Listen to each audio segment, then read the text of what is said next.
म्हणालेत संजय निरुपम, पाहूयात।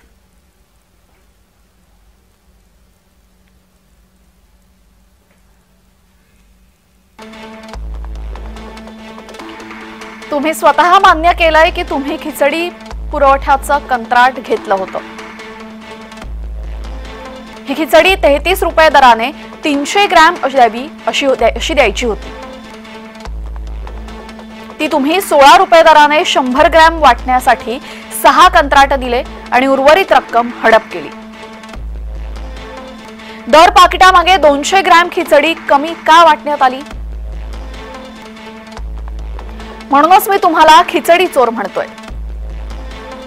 या खिचडी घोटाळ्यात तुमच्यासह शिवबाठाचे मोठमोठे नेते सहभागी आहेत।